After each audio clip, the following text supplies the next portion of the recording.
Hello everyone, it's Wills here in the studio, and today we're going to do something basic. We're going to do a proper colour wheel. You'll find lots of colour wheels online, but lots of them are faulty. And colour wheels have to be based on primary colours, and this will help you with things like shadows, clashing colours, matching colours. They're really useful, and you can make your own in no time at all. So what we're using today, I've got my old Stydler designer's drawing board here, and I'm using gouache today for a change. Gouache really are a designer's colour. They're slightly more opaque than watercolours. They're very reliable. They're good solid pigment, and they're really handy for doing this colour wheel. And I'm just using one brush, little sable, flat sable brush. A little bit of drawing. So a bowl, breakfast bowl, on the paper. Draw around it.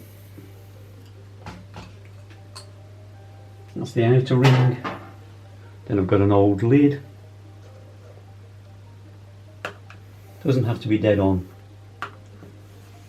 because you can cut this out at the end and always have it for reference. Outer ring, inner ring. Then this is where we sort of are different to a lot of people that you'll see online. We have to have a triangle of primary colours. Now you can see that I didn't measure it. It doesn't have to be exact, but there's a good reason for having this triangle in here.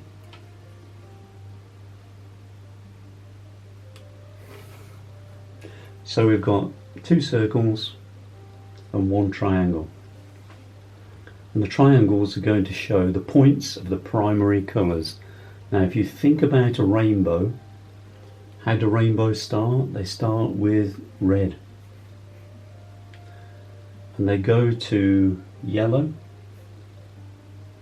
and then the third primary colour is blue. There are only three primary colours: red, yellow and blue. And so those are the points of those colours. Now strange things happen at the end of the rainbow. You get to a point where the blues turn to purples, and then there are spaces, and this is where light and pigment overlap each other. So if we have lots of pigment, every colour of pigment, and mix them together, you'll end up with something like black. But if we have all the colours of light together, you end up with white. And the white and the black are little narrow bands between ultraviolet light and infrared light. They're the things that we can't see. So first of all, I've got all my colours here, and we're going to start with a red. So I'm mixing the red here into the palette, a little bit of gouache, and then for the benefit of this, and you can do this, this is a blending medium. This is a type of wetting agent, and it helps to slow down the drying process. So I'm going to leave the lid off that because I'm going to be using more of it. So here we are. We're mixing gouache, not with water but with a blending medium. And we're putting in a band of red.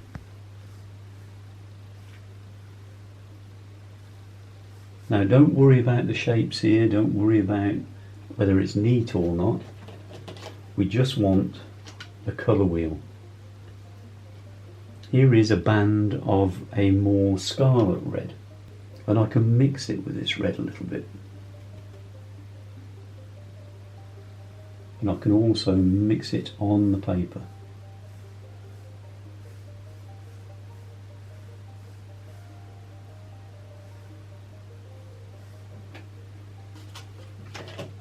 and then we'll have bands of orange.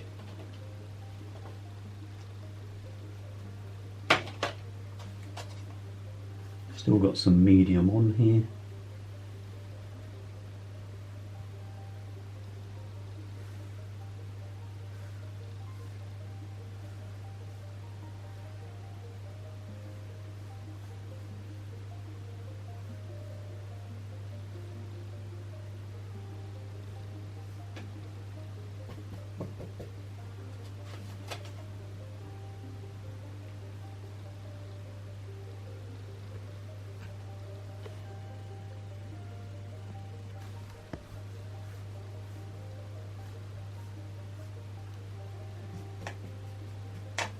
Okay, now we go to yellows here, and this is quite a long band of colour.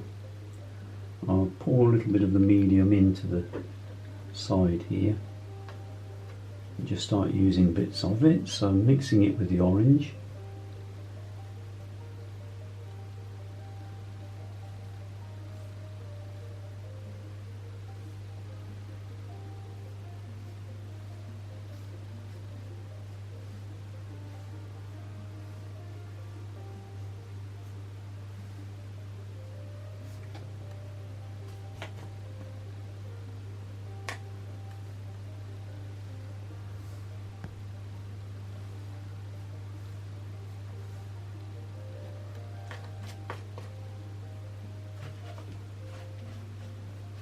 Clean the brush off a little bit there.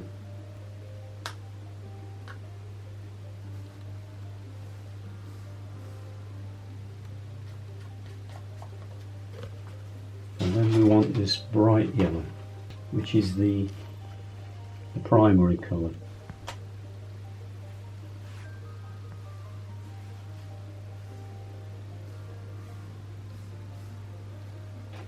So we have the bright yellow at the primary end, the bright red at the primary end. Then we're going to work towards blue. So yellow and blue make green, just like red and yellow make orange. So what you see on the colour wheel is the centre parts of the wheel, away from the triangle points, are the colours that you make mixing the two colours at the triangular points. So red and yellow make orange. Blue and yellow will make green. So we're going now towards the green colours. I'm just going to put on a little bit more yellow here. And we're going to pop on a bright green onto the palette. Only using very small amounts of colour here.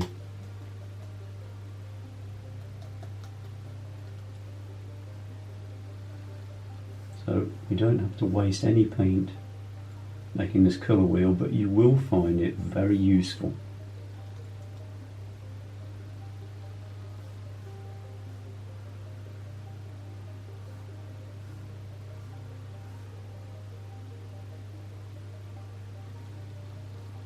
See, this mixing medium allows you to get transparency into the colours. Okay, so the next thing is a darker green as it gets more towards the blue spectrum.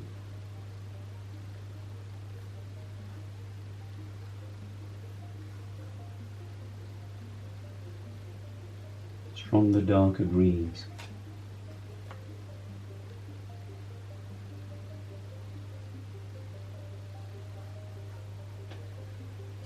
Okay.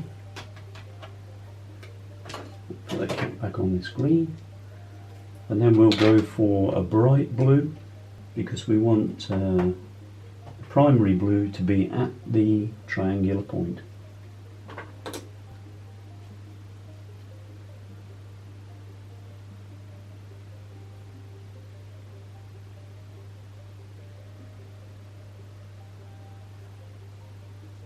Just clean the brush off.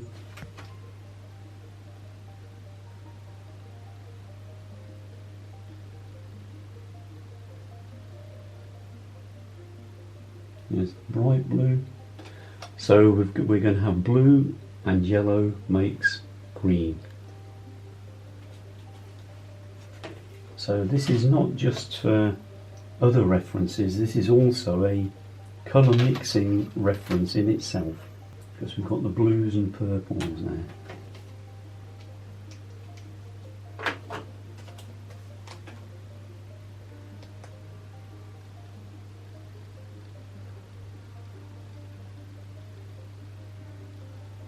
We've got the stronger blue that is the primary blue colour.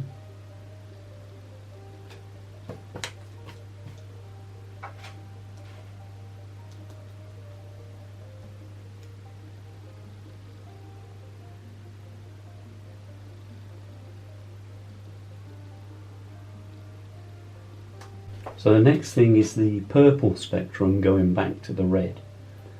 So we'll put some violet in. We've got blue in the palette already.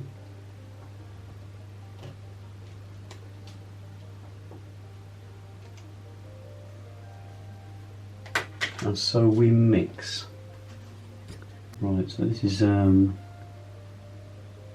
where the blue starts running into violets.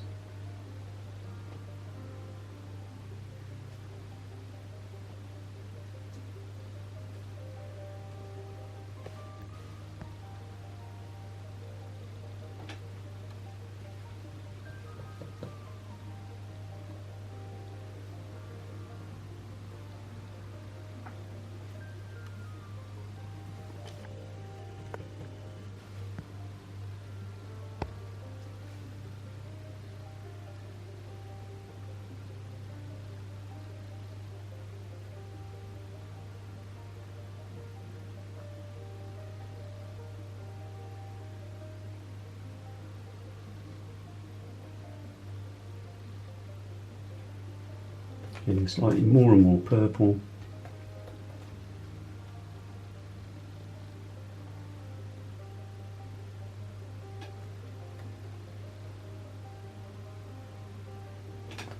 And the violets run into wherever it is, the red that we had in the first place.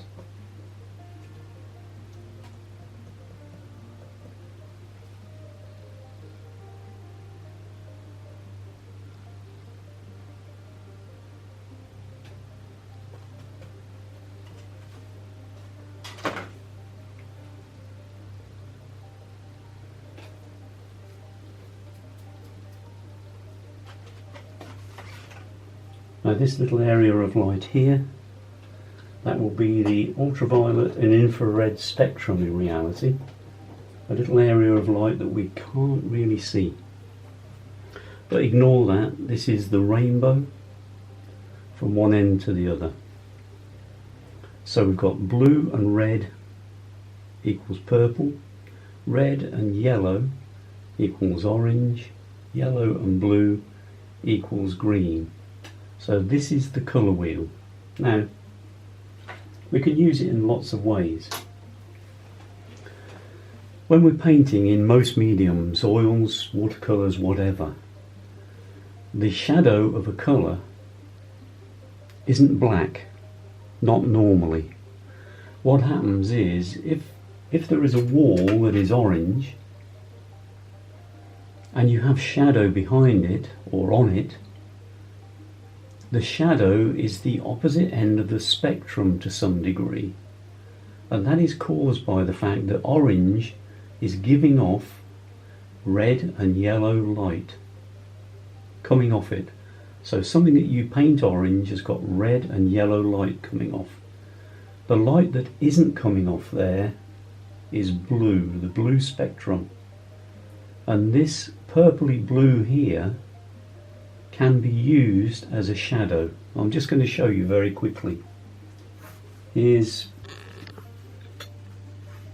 an old castle tower, look. So we've got an old castle tower here.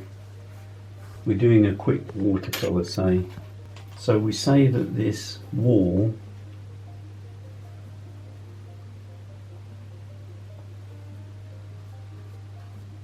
castle wall is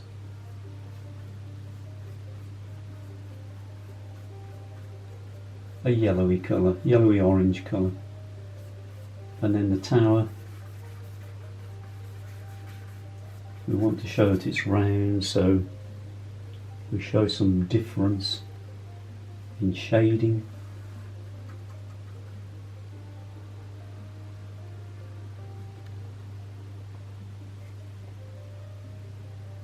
Just to show that the tower is round.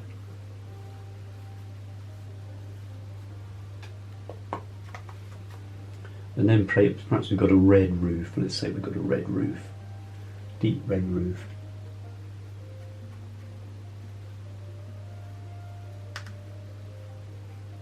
It's a very quick piece of painting, I know. We want to put some shadow on. We say that the light is coming from this direction onto this little bit of castle here. Let's put a little doorway in as well. Put a doorway here. Okay. So the shadows will be on the further side away from the light. So we want a shadow of this yellowy colour. Let's look at the colour wheel that we've made. The shadow for this will be a bluey purple. And I've still got some because I'm using that wetting agent. And the trick is to mix it a little with the yellow. So let's go bluey purple.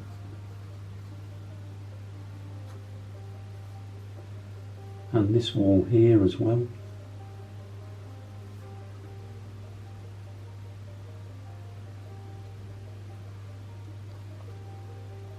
And where this doorway is, there'll be shadow in there, look.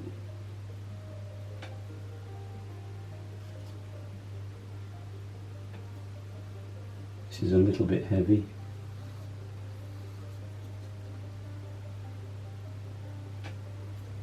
And then the red.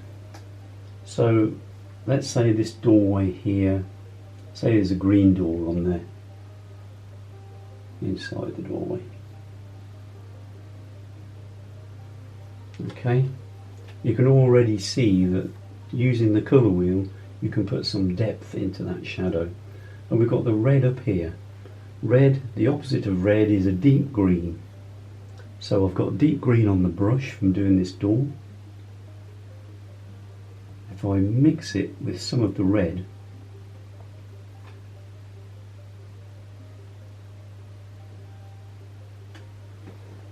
what we have then, because of the shadow, we have the shape. I know it's very rough, but we have the shape coming in of the castle.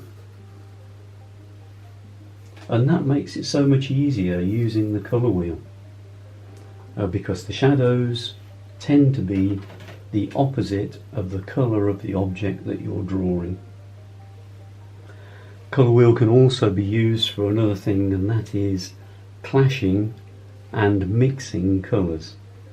So when you look at colours close to each other, like these two here, these become clashing colours.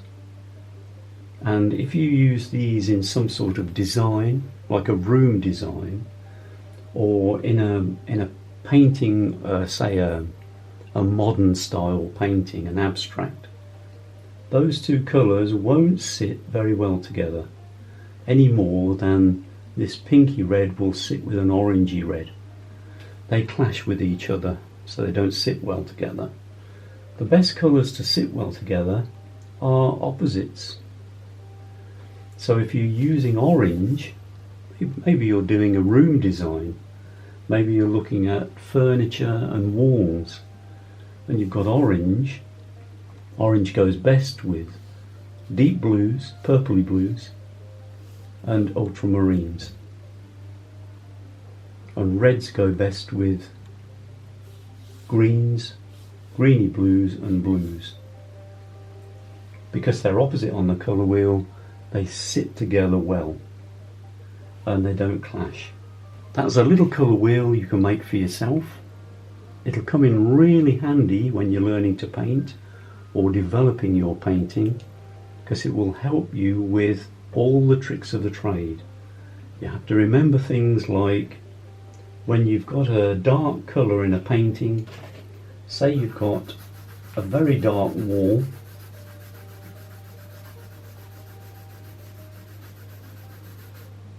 and that dark wall perhaps is coming towards you in that way, you need a very light sky behind it to make the painting stand out. And you can use the colour wheel. So if the wall is purple,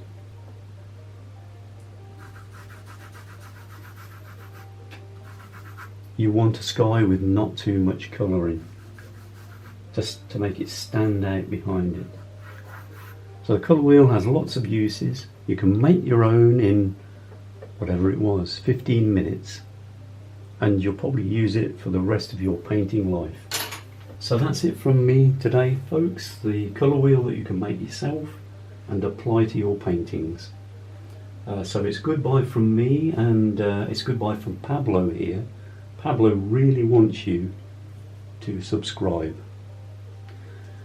So don't forget, subscribe, like, comment. I always answer my comments eventually, folks.